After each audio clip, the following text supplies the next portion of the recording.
శ్రీమాత్రే నమః. Welcome to my channel Jio creations 2023. Don't forget to like, comment and subscribe. ఈరోజు నేను చూపించే వంటకం అయితే కొబ్బరి రైస్. ఈ కొబ్బరి రైస్ అయితే మనం కొబ్బరి పాలతో చేసుకుంటాం, చాలా ఈజీగా చేసుకోవచ్చు. ఇక్కడ ఒక చిన్న టిప్ ఏంటంటే, మనం కొబ్బరికాయ కొట్టినప్పుడు ఇలాగా చాకుతో కనుక తీసుకున్నాం అనుకోండి, మనకి కొబ్బరి పగల కొట్టకుండా ఆ పెంకులు అనేవి గుచ్చుకోకుండా అయితే ఉంటుంది. అదే కాసేపు కనుక ఫ్రీజర్లో పెట్టి తీసామనుకోండి, ఇంకా ఈజీగా వచ్చేస్తాయి. ఇలాగైతే నేను కత్తిపీటతో కోసినప్పుడైతే నాకు వేలు కట్ అయిపోవడం అలా జరుగుతుంది. అందుకని చెప్పి నేనైతే ఈ టిప్ ఫాలో అవుతా. ఇలాగా కొబ్బరి ముక్కలనంతా మిక్సీ పట్టి మెత్తగా పాలైతే తీసుకోవాలి. 1 గ్లాసు బియ్యానికి 2 గ్లాసుల కొబ్బరి పాలైతే తీసుకోవాలి. ఎందుకంటే మనకి రైస్ రేషియోని బట్టి తీసుకోవాలి.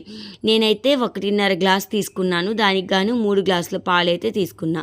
మనం బాస్మతి రైస్తో చేసుకునేట్టయితే 1 అవర్ కనుక నానబెడితే బాస్మతి రైస్ని, 1 గ్లాస్ బాస్మతి రైస్కి 1 గ్లాస్ పాలు అనేవి అయితే సరిపోతుంది. కుక్కర్లో పెట్టుకునేటప్పుడు విడిగా అయినా కూడా సరిపోతుంది.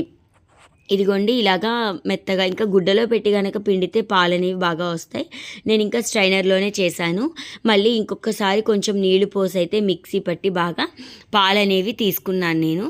ఇదైతే మొన్న మా అమ్మగారు వాళ్ళ ఇంటి నుంచి వచ్చేటప్పుడు చేసుకున్నాము, ట్రైన్లో తినడానికి ఉంటుందని. చాలా టేస్టీగా ఉంది. నేను కూడా ట్రై చేద్దామని అయితే చేశాను. చాలా సింపుల్ ప్రాసెస్ కూడా.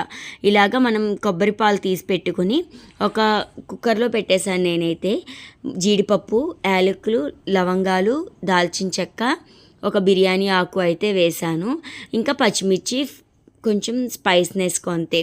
ఎందుకంటే కొబ్బరి చాలా కమ్మగా ఉంటుంది కాబట్టి మనం పచ్చిమిర్చి వేసుకోవడం వల్ల కారం అనేది బ్యాలెన్స్ అవుతుంది. ఇదిగోండి, నెయ్యి వేసి నేనైతే ఇవన్నీ వేయించాను. నెయ్యి ఎందుకు వాడంటే, నెయ్యి కమ్మదనానికి కొబ్బరి పాలుతో కలిగా చేస్తున్నాం కాబట్టి కొబ్బరి పాలు నెయ్యి కలిసి కమ్మదనంగా చాలా బాగుంటుంది రైస్. దీనికి కాంబినేషన్ అయితే నేను ఆలూ కుర్మా చేశాను, ఆలూ టమాటో కుర్మా. అదైతే కర్రీ రెసిపీ అయితే చేయలేదు నేను వీడియో. ఇదిగోండి, ఇలా వేగిపోయాక కడిగి పెట్టుకున్న బియ్యం, నేను మామూలు రైసే తీసుకున్నాను. 1.5 గ్లాసు బియ్యం. ముందుగా బియ్యం వేసి కొంచెం వేగాక కొబ్బరి పాలు అనేవి అయితే వేసేయాలి. మా పాపకైతే చాలా బాగా నచ్చింది. చాలా టేస్టీగా ఉంటుంది కూడా. ఇది ఈజీగా అయిపోతుంది. కొంచెం ఆ కొబ్బరి పాలు తీసుకోవడం అనేది ప్రాసెస్. ఇదిగోండి, ఇలాగా బియ్యం వేసేసాక నేను 3 గ్లాసులు పాలైతే పోసాను. మనకి కొబ్బరి పాలు ఎక్కువ రాకపోతే కొంచెం నీళ్ళు కూడా యాడ్ చేసుకోవచ్చు. నేనేంటంటే డైరెక్ట్గా ఇంకా కొబ్బరి పాలతోనే చేసేసాను. సరిపడినంత ఉప్పు వేసుకోవడం. ఇదిగోండి, నేను ఈ గ్లాస్తో తీసుకున్నాను. 1.5 గ్లాస్ తీసుకున్నాను కాబట్టి 3 గ్లాసుల పాలైతే పోసానమాట. లాస్ట్లో అయితే మా పాప తిన్నాక మధ్యాహ్నం వచ్చి బిర్యానీలాగే ఉందమ్మా అంది. అంటే మనం కొంచెం ఫ్లేవర్స్ వేసాం కదా, చెక్క, లవంగం అనేది.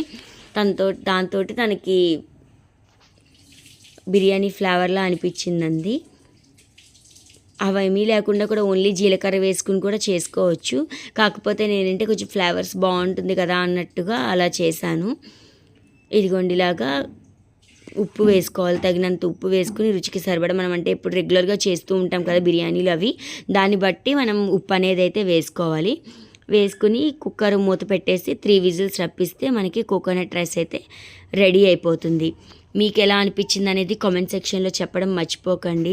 మీ ఫ్రెండ్స్ అండ్ ఫ్యామిలీకి షేర్ చేయండి. ఇదిగోండి, కుక్కర్ అయితే ప్రెషర్ అయిపోయాక తీసాను. Tasty and Emmy coconut rice అయితే రెడీ అయిపోయింది. దీనికి కాంబినేషన్ చెప్పాను కదా, నేను ఆలూ టమాటో కర్రీ చేశాను. అది కూడా సింపుల్ ప్రాసెస్సే, చాలా బాగుంటుంది. Please like, share and subscribe my channel. Thank you for watching.